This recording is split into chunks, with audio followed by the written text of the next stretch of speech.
Denise Burke. Welcome back to Virtual Camp Conejo. Today, part 2 of what it's like to be an amputee. An amputee is someone who is missing a limb, missing a finger. There's partial amputees and full amputees. For today's demonstration, I'm going to actually take off my leg and show you what it's like for me to take it off at night and put it back on in the morning. In addition, I'm going to go through a few terms that I wasn't aware of until I became an amputee, and that is below the knee amputee, above the knee amputee, when it comes to the leg amputees. So a below the knee amputee, there's right, obviously, and left, and their initials, which is R for right, B for below, K for knee, and A. So I am a RBKA. If somebody lost their left leg below the knee, they are an LBKA, because L for the left leg. If someone is an above the knee amputee, then they are in their right leg, so it's RAKA, above the knee amputee. And if it's their left leg, it's LAKA. So those are the terms for leg amputees. So today I'm going to show you what happens for me at night. So I get into bed and I've been in my prosthetic all day long, the prosthetic being the device that's created just for me, for each amputee to wear. This prosthetic is a pin system. I push the button and you can see where the pin locks in. That's how this leg stays on me. This is my Renegade leg. It enables me to hike and do most of the activities I used to do. I have to take stairs very slowly and carefully. I still have to be aware of the ground that I'm walking on, because since I don't feel the ground, rocks, trip hazards, I have to just be very aware.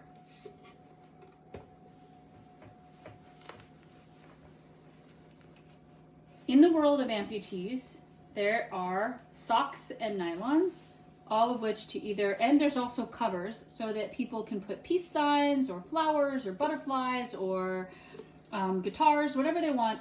They can also decorate their prosthetic.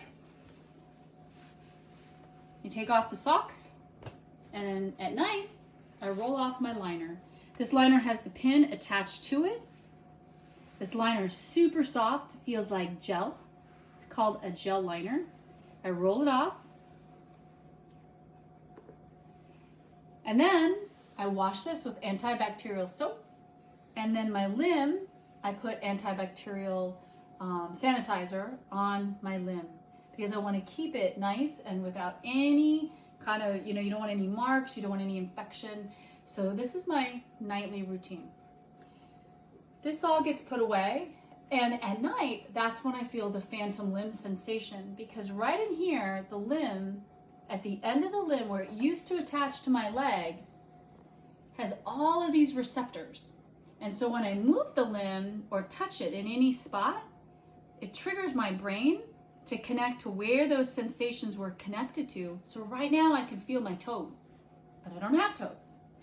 But because wherever I touch it, it can trigger my brain to feel like there's still a foot. It's kind of cool, actually.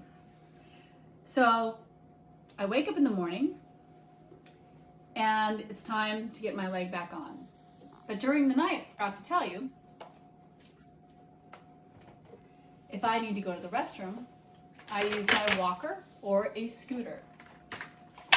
When I first became an amputee, I had to use a walker, crutches, or scooter to get around until I was healed up enough to get my first prosthetic.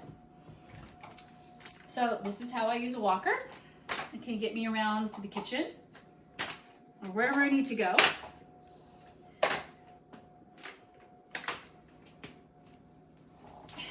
But now, let's just say it's morning and it's time for me to get ready for my day. I wear my prosthetic all day long. The first thing I do is put my liner on, smooth it out, Then I put on my socks. These make it feel a little more snug.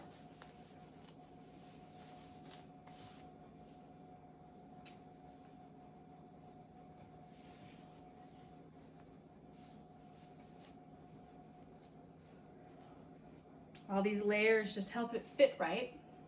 And sometimes I'll add a sock or take away a sock, but usually I add as time goes on. I need to get a new leg, a new prosthetic every 2 years approximately.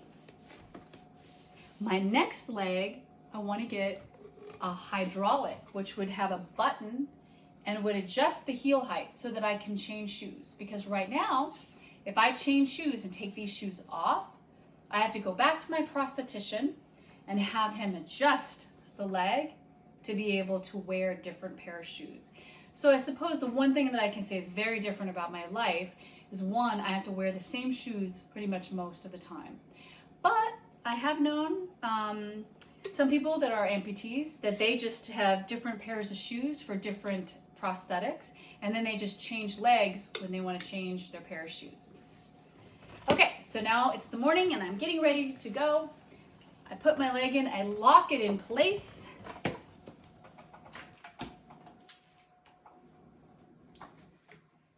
And I'm ready to go.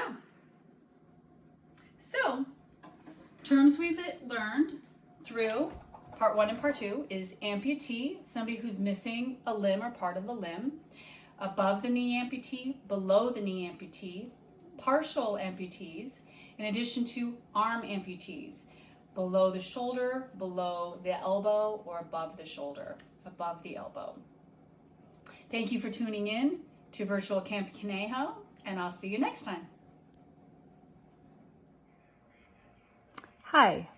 Thank you again for tuning in to another episode of Virtual Camp Conejo.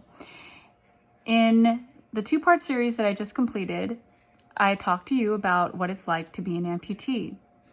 I also welcome questions, so you are absolutely encouraged to send me any questions that you have to campconejo2020@gmail.com or post questions at YouTube on our Virtual Camp Conejo video. Just comment and you can ask me any questions that you'd like, and I'd be very happy to answer them for you. Very often when I'm done speaking to classrooms about being an amputee, the questions are always so wonderful. And I forget, now that I've been an amputee for a little over 2 years, the things that I used to wonder myself, I now take for granted because it's just my new normal. So if you have any questions about what it's like for me to be an amputee, or any specific questions you have about prosthetics or anything else, just please feel free to post a comment. Thank you so much again, and I'll see you next time.